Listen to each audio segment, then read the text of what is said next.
आज हम लोग कक्षा 12 की हिंदी के अंतर्गत अध्याय 7 के बापू के प्रति नामक शीर्षक पाठ से, जिसे सुमित्रा नंदन पंत द्वारा रचा गया है।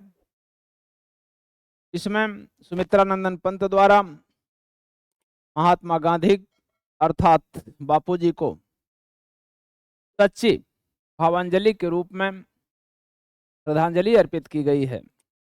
अपने भाव भरी श्रद्धांजलि अर्पित कर रहे हैं, उसी को इसमें चरणबद्ध किया गया है कि किस तरह से महात्मा गांधी अपने विचारों को जिस समय भारत की जनता गुलामी की जंजीर में जकड़ी हुई थी, पशुता का शासन था, अपने प्रेम, अहिंसा और सत्य के बल पर किस तरह से इसे पेड़ियों से छुड़ाया, उसी का इसमें वर्णन है। इसकी व्याख्या आज हम देखेंगे। इसके तुरंत बाद इसके प्रश्न उत्तर जाएंगे आपके पास।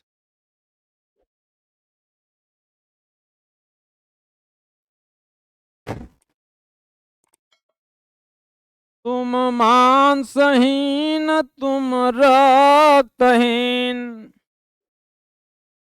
तुम मांसहीन तुम रक्तहीन, हे अस्ति शेष तुम अस्तिहीन। तुम शुद्ध बुद्ध आत्मा केवल, हे चिर पुराण हे चिर नवीन।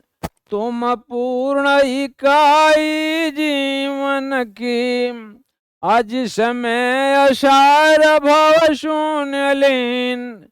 आधार अमर होगी जिस परम, भावी की संस्कृति समासीन।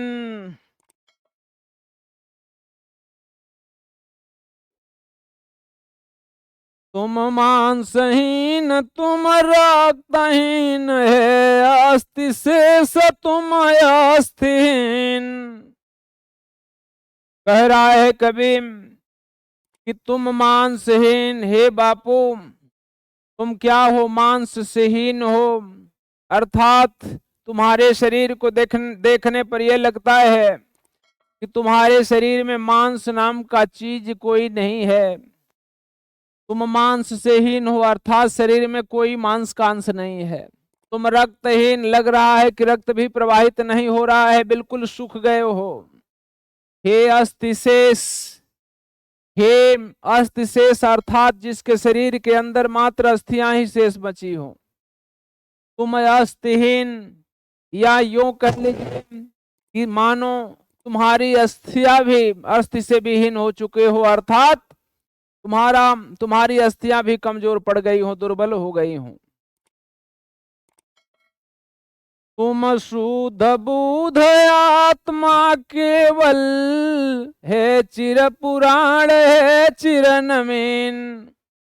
तुम इन चीजों को खो करके हो क्या गए। कहा जाता है कि साधक जब तपस्या करता है या किसी चीज का प्रण ले लेता है, तो उसके जो अस्थि हैं, जो उसका रक्त है, जो मांस है, वह सूख करके ज्ञान में परिणत हो जाता है। उसी को संकेत है कि तुम मांस से हीन हो चुके हो, तुम रक्त से हीन लग रहे हो, अस्थि शेष मात्र तुम्हारे अंदर है। कुछ अस्थियां भी लग रहा है कि भंग हो चुकी हैं, अर्थात अस्थिहीन जैसे लग रहे हो। ये हुआ क्या कि तुम शुद्ध बुद्ध आत्मा केवल, तुम शुद्ध माने बिल्कुल शुद्ध विशुद्ध हो चुके हो। बुद्ध का मतलब होता है बोधत्व को तुम प्राप्त हो चुके हो। आत्मा केवल, मानो तुम्हारे शरीर में बिल्कुल जो बची है वह पवित्र आत्मा है, जो शुद्ध बुद्धि से परिपूर्ण है, शुद्ध विचारों से पूर्ण है। हे चिर पुराण हे चिर नवीन, हे चिर पुराण हे चिर नवीन। हे बापू, आप में वे पुराने या अर्थात प्राचीन चीजें भी दृष्टिगोचर हो रही है, और नवीन चीजें अर्थात तुम्हारे अंदर प्राचीन और नवीन विचारों का सामंजस्य स्थापित हो रहा है, दिख रहा है। मानो तुम साक्षात प्राचीन और नवीन ज्ञान के समन्वय हो। तुम पूर्ण इकाई जीवन की, बता रहे हैं कवि कि तुम जो इकाई हो वह जीवन की पूर्ण इकाई हो। भले भंग दिखाई दे रहा है तुम्हारे अंदर, तुम उससे हीन भले हो, लेकिन तुम पूर्ण हो। आत्मा जैसे पूर्ण होती है ना, उसी तरह से बिल्कुल अशुद्धियां तुम्हारे अंदर से निकल चुकी हों और बिल्कुल तुम शुद्ध बुद्ध होकर के एक पूर्ण इकाई के रूप में हो, अर्थात तुम्हारे विचार क्या हैं? पूर्ण हैं। अरे जिसमें असार भव शून्य लीन, जिसमें असार भव शून्य लीन। असार का मतलब होता है सार मने तत्व, असार मने तत्वहीन, भव मने संसार, शून्य मने आकाश, लीन मने विलीन हो गया हो। लग रहा है तुम्हारे विचार रूपी आकाश में यह सारहीन या क्षण भंगुर संसार विलीन हो गया है। अर्थात तुम्हारे अंदर, तुम्हारे विचारों के अंदर ये संसार की सारी इच्छाएं, सारी तत्वहीनता तुम्हारे अंदर समाहित हो चुकी है। अरे आधार अमर होगी जिस पर भावी की संस्कृति समासीन। आधार अमर अर्थात तुम्हारे ऊपर भी तुम्ही को आधार बना करके और होगी जिस पर भावी संस्कृति समासीन। समासीन का मतलब होता है आरूढ़ होना, सवार होना, उसके नींव पर ही रखा जाना। कह रहा है कि तुम्हें को अमर आधार बना करके और इस भावी जो पीढ़ी है ना, जो भारत की संस्कृति है, उसका तुम्हारे ऊपर ही नींव रखी जाएगी। अर्थात तुम्हारे आदर्शों, तुम्हारे विचारों पर ही भारत की संस्कृति चमारूढ़ होगी। आगे देखिए,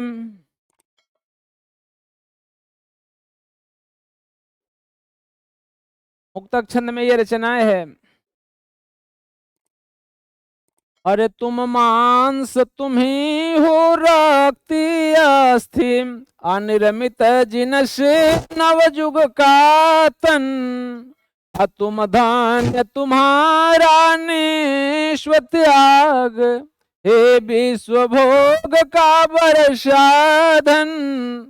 इस भस्म काम तन की रजस, अजग पूर्ण काम नव जग जीवन। अभिनेगा सत्य हिंसा काम, ताने बानोश के मानोपन। बता रहे हैं कि तुम मांस, पीछे तो बताया गया विरोधाभास अलंकार है कि तुम मांस से हीन थे, रक्त से हीन थे, लेकिन फिर यहाँ कल्पना की जा रही कि आखिर जब तुम्हारा कुछ न कुछ ढांचा दिखाई दे रहा है, चाहे वह विचार रूपी मांस हो या चाहे विचार रूपी रक्त हो, उधर विचारों की तरफ है कि तुम मांस तुम्ही हो रक्त अस्थि, अनिरमित जिनसे नवजुग का तन। कह रहा है कि तुम्हारे विचार रूपी जो मांस है ना, और जो तुम्हारे विचार रूपी रक्त हैं, जो विचार रूपी अस्थियां हैं, उन्हीं से नए युग के तन मने शरीर का सृजन होगा। निर्मित होना मने सृजन होना। तुम्हारे विचार रूपी मांस से और विचार रूपी रक्त तथा विचार रूपी अस्थि से इस नए युग के तन का सृजन होगा। अरे तुम धन्य तुम्हारा निस्व त्याग, है विश्व भोग का वर्षाधन। बता रहे हैं कि तुम भी धन्य हो और तुम्हारा निस्वा त्याग, निह मन होता है बिना, स्व मने अपना, अर्थात तुम्हारा जो निस्वार्थ त्याग है ना, वह धन्य है। व्यक्ति पूज्य हो जाता है जब समाज के लिए अपने स्वार्थ को त्याग देता है, तो वह सबके लिए पूज्य हो जाता है। तो कह रहे हैं कि तुम धन्य तुम्हारा निस्व त्याग, तुम भी धन्य हो और तुम्हारा निस्वार्थ त्याग है वह भी धन्य है। है विश्व भोग का बड़ साधन। कह रहा है कि तुम्हारे जो विचार हैं वह पूरे विश्व के भोग का श्रेष्ठ साधन बनेगा। कह रहा है कि जो तुम्हारे विचार हैं ना उसी पर चल करके और सांसारिक लोग भोग और विलासिता का जीवन व्यतीत करेंगे। अरे इस भस्म काम तन की रज से, कह रहे कि यह भस्म, भस्म माने होती है राख, जलने के बाद जो भस्म बच जाती है। काम, काम माने इच्छा, तन माने शरीर। तुम्हारे शरीर का यह जो ढांचा है जिसको तुमने भस्म कर दिया इस समाज के लिए ना, अपने शरीर के कतरे कतरे को लगा दिया ना, उससे वह जो भस्म है इच्छाओं की और जो तन की जो तुम्हारी भस्म है उसकी रज माने कण से, रज माने धूल होती है, उस राख के एक एक कण से जग पूर्ण काम, जग माने पूरे संसार की, पूर्ण माने पूर्ण होगी, काम माने इच्छा, नौ जग जीवन की, जो नए जग का संसारिक जीवन का, जो नए संसारिक जीवन का सृजन होगा ना, उस संसार के पूर्ण इच्छाओं की पूर्ति होगी। इससे आपका यह जो शरीर है ना, जो आपके विचार है ना, पूरे शरीर रक्त और मांस जो विचारों में बदल गई है, उस विचार के एक एक कतरे से, एक एक कण से इस पूरे नौ जग जीवन का, सारे सांसारिक जीवन की इच्छाएं पूर्ण होंगी। अरे बिनेगा सत्य अहिंसा से आताने बानों के मानोपन। करे कि बिनेगा अर्थात बिना जाएगा सत्य और अहिंसा के ताने बाने। ताने का मतलब होता है जिसको ताना जा सके, अर्थात धागा। अब बान मन होता है बुनना, धागे की सहायता से बुनकर बिनते हैं। तो कह रहे हैं कि जो आपने ताना बना दे दिया है ना सत्य और अहिंसा का, उससे मानवपन अर्थात मानव रूपी वस्त्र बुना जाएगा। बता रहे हैं कि हे महात्मा गांधी, जो आपने विचारों का आदर्श इस संसार में दे दिया ना, उसी ताने बाने, कौन कौन ताने होंगे, सत्य और अहिंसा नामक जो वस्त्र होगा उसी को ताना बना करके और संसार की मानवता अपना मानवता रूपी वस्त्र को धारण करेगी, वस्त्र का निर्माण करेगी। आगे देखेंगे।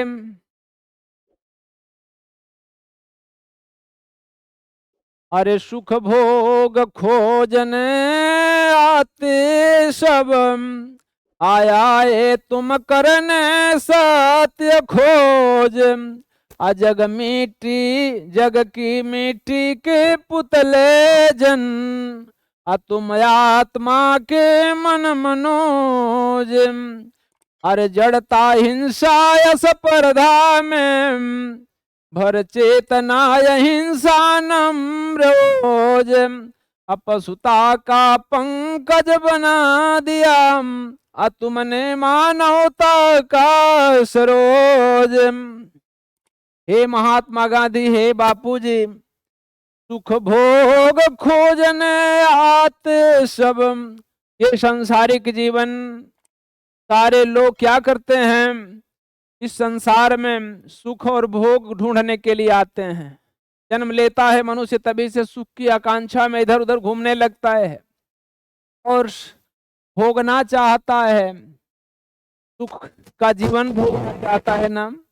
तो सुख भोग खोजने आते सब। हे बापू, इस संसार में सारे प्राणी भोग खोजने, सुख आनंद प्राप्त करने के लिए आते हैं। आए तुम करने सत्य खोज, लेकिन तुम आए हो क्या करने के लिए, सत्य की खोज करने के लिए। सत्य की खोज करने के लिए ना, जिस तरह से महात्मा बुद्ध वैराग्य ले लेते हैं सत्य की खोज में, उसी तरह से तुम संसार में भोगने नहीं आए, सुख प्राप्त करने नहीं आए, तुम सत्य की खोज करने आए हो। तुम अन्वेषणकर्ता के रूप में आए इस संसार में। अजग की मिट्टी के पुतले जन, ये सारे संसार के जितने प्राणी हैं ये मिट्टी के पुतले मात्र हैं। इसी मिट्टी से पैदा हुए, इसी मिट्टी में समाहित हो जाएंगे। तो जग की मिट्टी के पुतले जन तुम आत्मा के मन मनोज। और तुम क्या हो?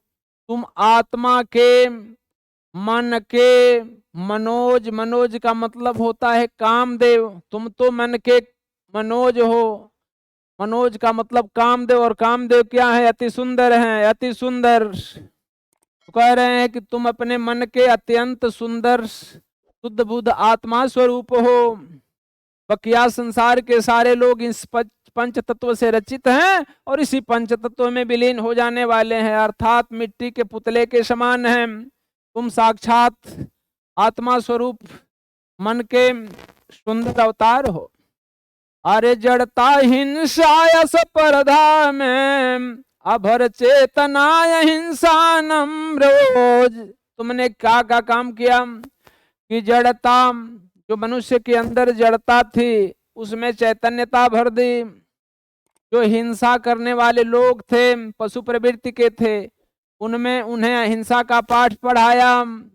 जो स्पर्धा थी, स्पर्धा मतलब भाग दौड़, दूसरे से लड़ाई झगड़ा था, उसमें नम्र, नम्र का मतलब होता है विनम्र, ओज का मतलब होता है आंतरिक ओज, आत्मबल। तुमने उसमें आत्मबल भर दिया। तो हे बापूजी, आपने जड़ता को चेतना में, हिंसा को अहिंसा में, स्पर्धा को नम्र ओज में परिणित कर दिया। पशुता का पंकज बना दिया तुमने मानवता का सरोज। पशुता का पंकज, पंकज मतलब होता है पंख में जन्म लेने वाला अर्थात कमल, और सरोज का मतलब होता है सर में जन्म लेने वाला। सर माने सरोवर, अर्थात स्वच्छ जल में जन्म लेने वाला सरोवर कहलाता है सरोज, सरोज कहलाता है। और पंख में जन्म लेने वाला पंकज, दोनों का अर्थ कमल ही है। कहने का मतलब है कि यह भारतीय जनता, या यूं कह लीजिए कि संपूर्ण जो विश्व है वह पंकज में खिले हुए कमल के समान था, या यूं कहिए कि यह ऐसे कमल के समान था जो धूल में या पंख में लिपटा हुआ था। और तुमने क्या किया? इस मानवता रूपी कमल को तुम सरोवर में उगने वाले स्वच्छ कमल के समान बना दिया, अर्थात तुम विचार रूपी जल से धो करके इसको स्वच्छ कर दिया। बता रहे हैं कि जड़ता को चैतन्यता में, हिंसा को अहिंसा में, स्पर्धा को नम्र, ओजस्वी गुणों में आत्मबल भर करके, और तुमने पशुता रूपी पंकज को या पांक में सने हुए कमल को तुम स्वच्छ सरोज में, सरोवर में उगने वाले कमल के समान अर्थात मानव से उन्हें मानवता प्रदान किए। आगे देखिए,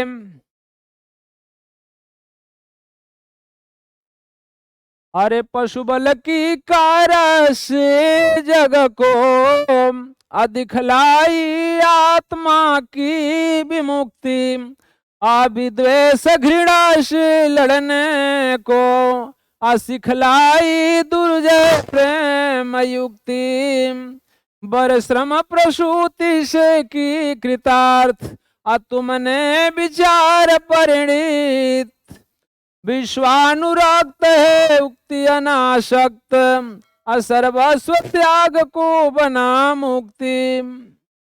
बता रहे कि तुमने और क्या किया?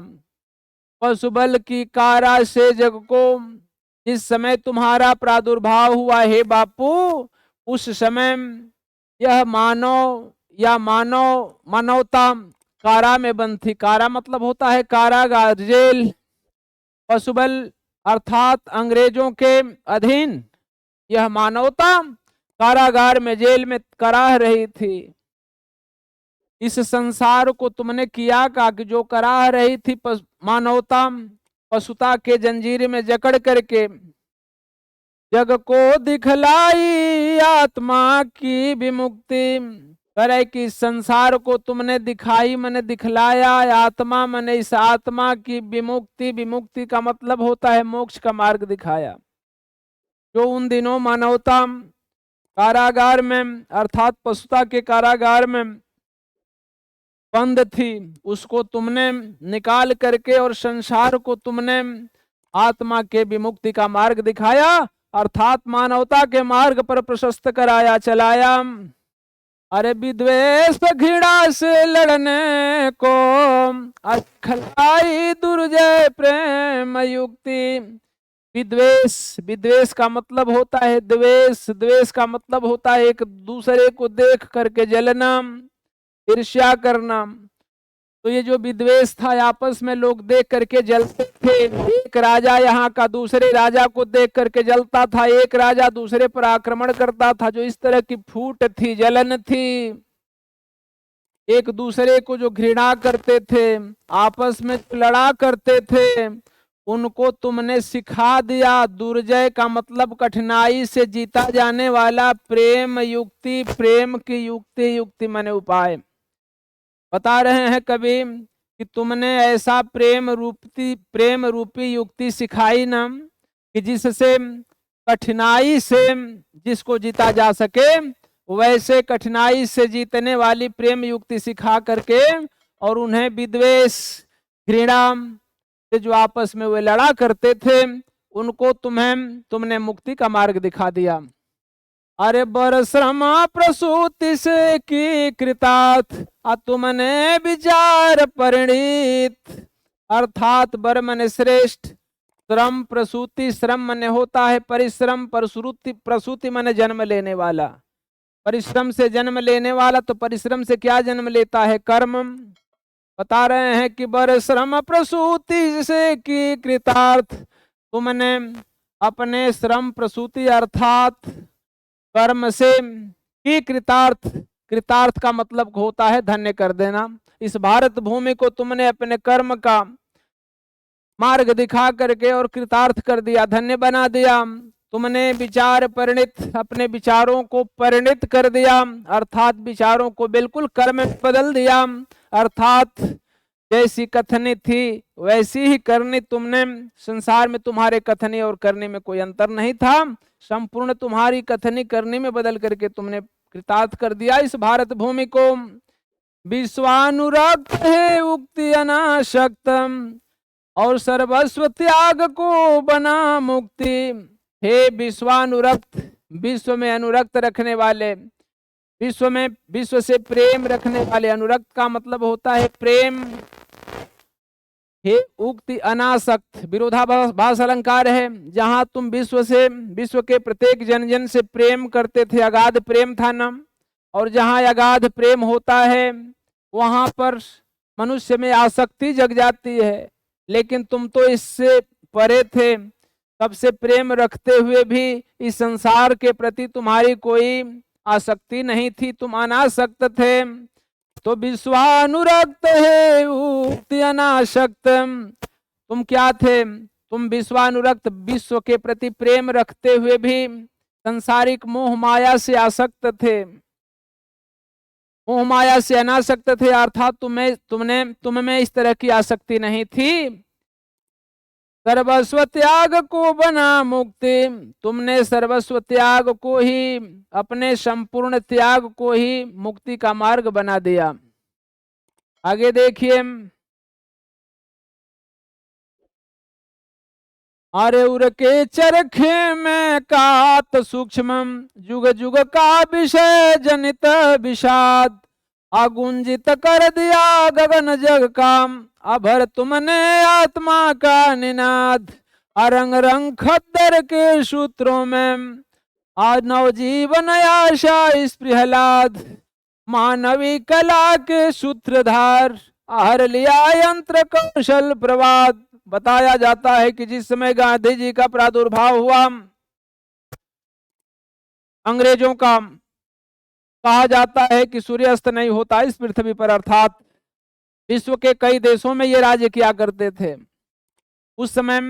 इसीलिए विश्व शब्द का उच्चारण हो रहा है जगह जगह।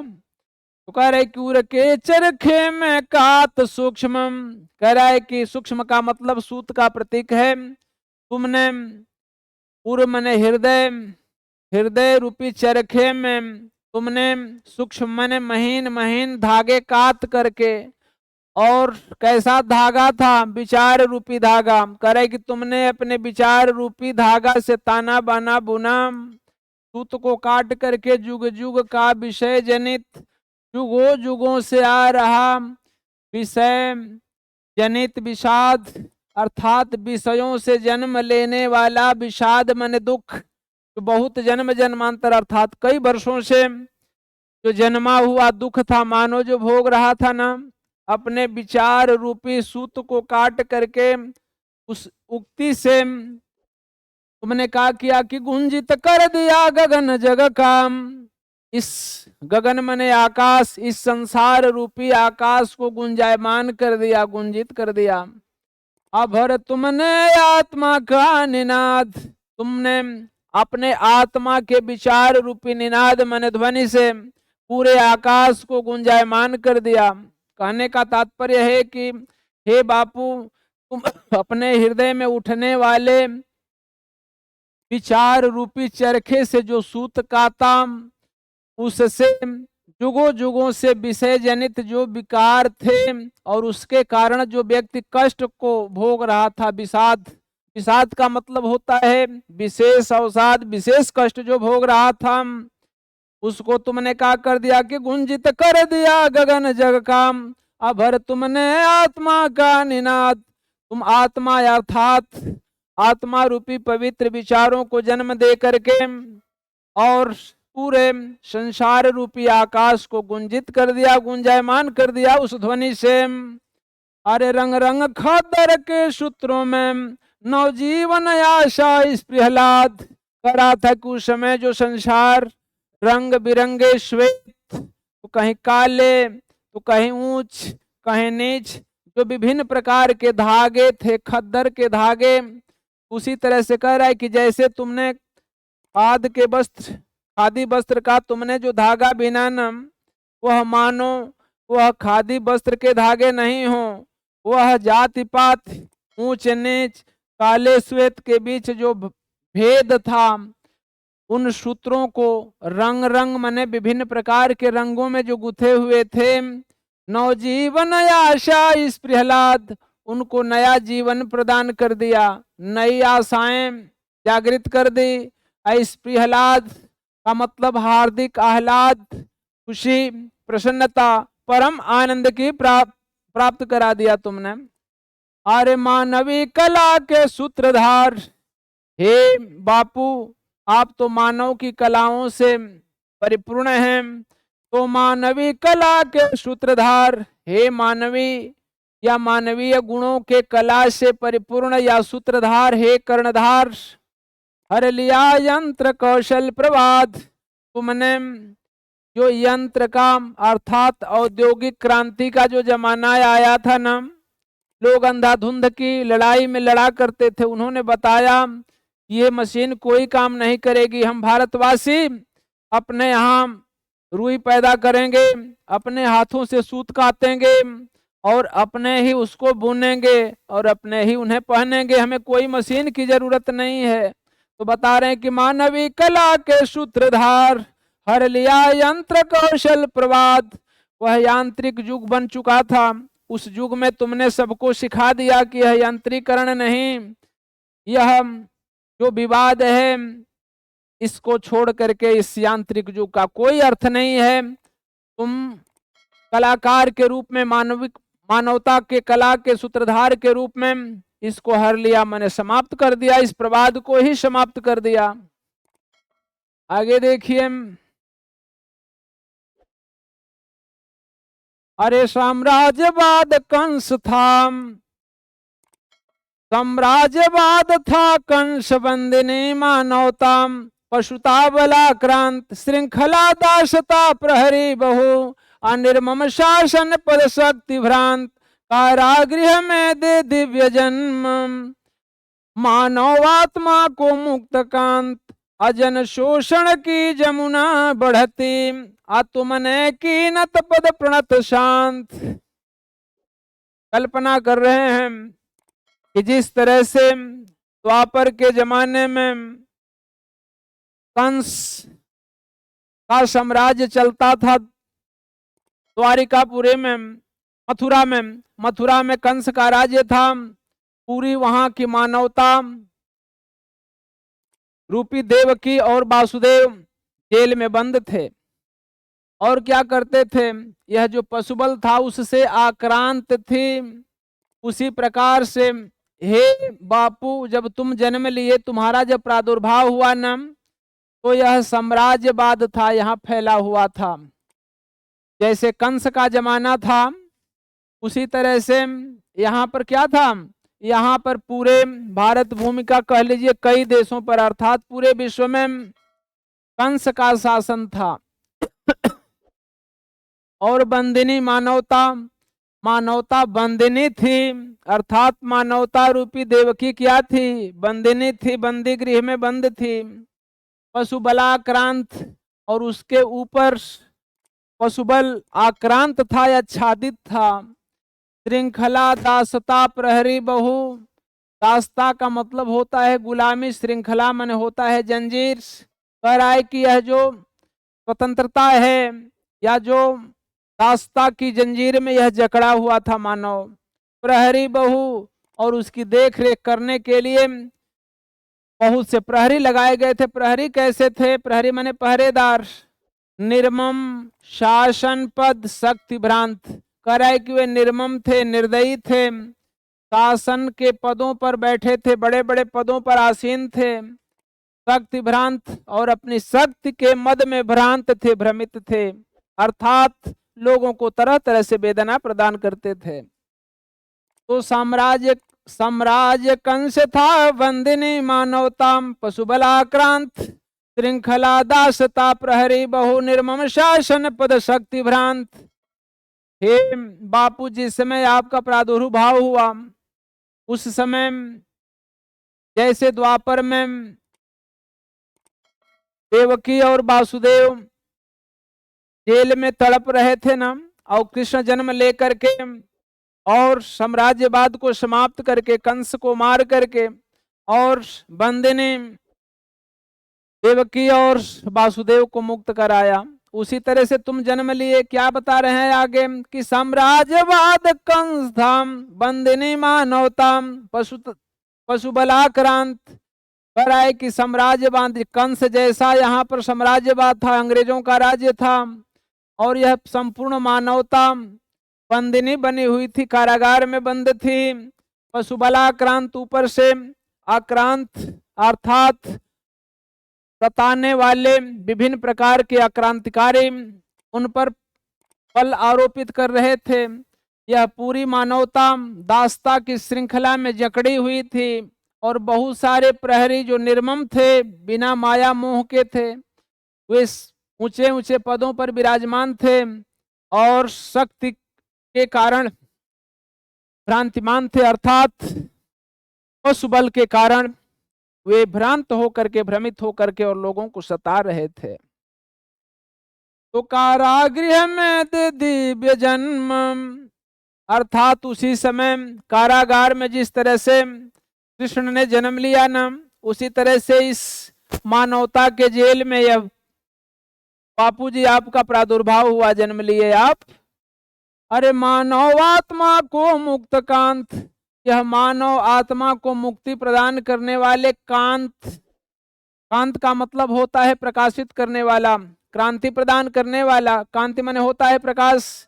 तो कह रहे कि कारागृह में अर्थात उस जेल गृह में, इस पूरे मानवता के बीच में तुमने कृष्ण के समान दिव्य जन्म प्राप्त करके मानव आत्मा को मुक्त करने वाले और अपने दिव्य ज्योति से प्रकाशित करने वाले, जन शोषण की जमुना बढ़ती तुमने की नत पद प्रणत शांत। कह रहा है कि जिस तरह से कृष्ण को वासुदेव सूप में लेकर के और जमुना को पार करके गोकुल जा रहे थे ना, उस समय जमुना कृष्ण के पैरों को छूने के लिए बढ़ती जा रही थी, और जब उन्होंने देखा कि बिल्कुल इतने के बराबर पानी आ गया है, वासुदेव के पैर उठाते जा रहे थे कृष्ण, कि पिता की भी प्रतीक्षा हो जाए कि कहाँ तक इनका भी भगवान बड़ा परीक्षा लेते हैं।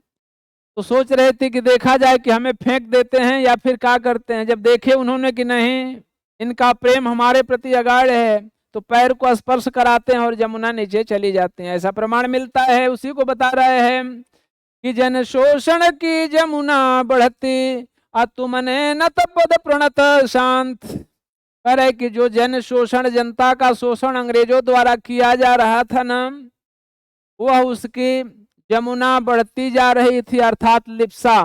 जमुना का मतलब क्या है? लिप्सा। अंग्रेजों की लिप्सा बढ़ती जा रही थी। यहाँ से जंगलों को काट करके ले जा करके नाव बनाना, यहाँ के धन को लूट करके ले जाना। तो कह रहा है कि जो यहाँ से शोषण किया जा रहा था, उनकी जो शोषण करने की प्रवृत्ति बढ़ती जा रही थी, तुमने नत किया। नत मन होता है झुकाना। अपने पैरों को तुमने झुकाया। किस कैसे पैर को? अपने विचार, सत्य अहिंसा रूपी पैर को तुमने झुकाया। और पद प्रणत, पद मने अपने पैरों को, प्रणत मने स्पर्श करके, शांत मने शांत कर दिया। जिस तरह से कृष्ण ने अपने पैरों को झुका करके और स्पर्श करके और जमुना को शांत कर दिया ना, उसी तरह से तुमने जन शोषण की जो जमुना बढ़ रही थी, जो लिप्सा अंग्रेजों की बढ़ रही थी ना, आपने ऐसा पैर से स्पर्श किया ना कि अपने पैर के स्पर्श मात्र से, झुका करके अपने पैरों के स्पर्श मात्र से उन्हें शांत कर दिया। आगे देखें। अरे कारा थी संस्कृति विगत भीत, अब बहुधर्म जाति गति रूप नाम, बंदी जग जीवन भू विभक्त, विज्ञान मूढ़ जन प्रकृति काम। आए तुम मुक्त पुरुष कहने, मिथ्या जड़ बंधन सत्य राम, नानृतम जयति सत्यम मा भय, जय ज्ञान ज्योति तुमको प्रणाम। कभी कह रहे हैं कि कारा थी संस्कृति। कारा मने कारागार, कारागार मने जेल में, थी संस्कृति, विगत मने पीछे की। कह रहा है कि जो हमारी विरासत थी, जिसको संसार में पूजा जाता था, भारत की संस्कृति को उस समय संस्कृति कारागार में थी, जेल में करा रही थी। और उसके ऊपर कौन शासन कर रहा था? तो पशुता की संस्कृति कायम थी। तो कह रहे कि कारा थी संस्कृति विगत, पीछे की जो हमारी संस्कृति थी वह कारागार में बंद थी, करा रही थी। भीति बहुधर्म जाति गति रूप नाम, और भित्ति माने होती है दीवार, उसके बीच कैसी दीवारें खड़ी थीं? बहुधर्म, बहुत से धर्मों की, कि मैं हिंदू हूँ, वह मुस्लिम है, वह सिख है, वह ईसाई है। हिंदू सिख मुस्लिम ईसाई का झगड़ा, आपस में झगड़ते रहते थे और उसी का आनंद अंग्रेज लिया करते थे। तो कह रहे हैं कि बहुधर्म, बहुत सी जाति, तुम इस जाति के हो, मैं इस जाति का हूँ, तुम नीच हो, मैं ऊंच हूँ, ऐसा झगड़ा, लड़ाई झगड़ा चलता रहता था। गति, इस तरह की स्थिति विराजमान थी, इस तरह के रूप और नाम का झगड़ा था कि मैं इस नाम का हूं, मैं इतना ऊंचा हूं, तुम इसके हो। तो रूप के माने में काले गोरे का झगड़ा, कहीं नाम का झगड़ा, कहीं गति स्थिति का झगड़ा, कहीं जाति का, कहीं धर्म का। इस तरह से बहुत सी दीवारों में यह भारत बटा हुआ था। इन सारे दीवारों को ढा करके और तुमने एकता का पाठ पढ़ा करके सबको जोड़ने का काम किया, उधर संकेत है। तो कारा थी संस्कृति विगतम, भीति बहुधर्म जाति गति रूप नाम। जो हमारी प्राचीन संस्कृति थी वह कारागार में बंद होकर के करा रही थी, और विभिन्न प्रकार की दीवारें उत्पन्न हो चुकी थी, कहीं धर्म की, कहीं जाति की, कहीं गति की, कहीं रूप की, कहीं नाम की। इस तरह के भेदभाव थे, लड़ रहे थे सारे लोग। अरे बंदी जग जीवन भू विभक्तम, यह जो जग का जीवन था, सांसारिक जीवन था, वह बंदी का जीवन यापन कर रहा था। अरे भू विभक्त, और यह पूरी भू माने भूमि, विभक्त माने बंट चुकी थी। कहीं राजा बोलता था कि यहाँ से लेकर के यहाँ तक मेरा शासन, वहां से लेकर वहां शासन।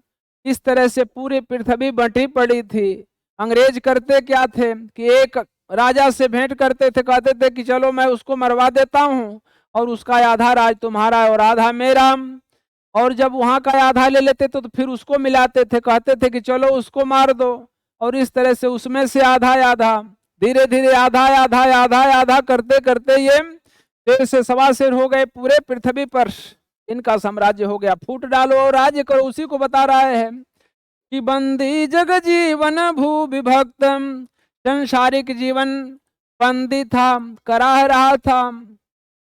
भू विभक्त, पृथ्वी विभिन्न जाति धर्म संप्रदाय और राज्यों में बटी हुई थी। विज्ञान मूढ़, यह जो विज्ञान था मूढ़ता का पाठ पढ़ रहा था, अर्थात जन प्रकृति काम, जो लोगों की प्रकृति काम थी, अर्थात जो वास्तविक संस्कृति थी उसको भूल करके झूठे विज्ञान का ताना बाना या झूठे विज्ञान का आवरण ओढ़ करके और लोग मूढ़ बने बैठे थे। आए तुम मुक्त पुरुष कहने, उस समय तुम मुक्त पुरुष के रूप में प्रादुर्भाव हुए, अर्थात आपका आगमन हुआ। और कहने मिथ्या जड़ बंधन सत्य राम, तुम कहने अर्थात बताने के लिए मानो तुम्हारा प्रादुर्भाव हुआ कि यह संसार क्या है, मिथ्या है, जड़ और बंधन ये सब क्या है, मिथ्या है। सत्य राम, केवल राम नाम सत्य है। उस परम पिता को ध्यान करो और उसी में विश्वास करो। संसारिक चीजें ये सारे बंधन मात्र हैं। तो बंधन के बेड़िया से तुमने छुड़ाने का काम किया और बताया कि राम नाम ही सत्य है। बताया जाता है कि जिस समय नाथूराम गोडसे ने महात्मा गांधी की हत्या की, उस समय हे राम कहते हुए अपने प्राणों को इन्होंने त्यागा। अर्थात इनका कहना था कि राम नाम सत्य है।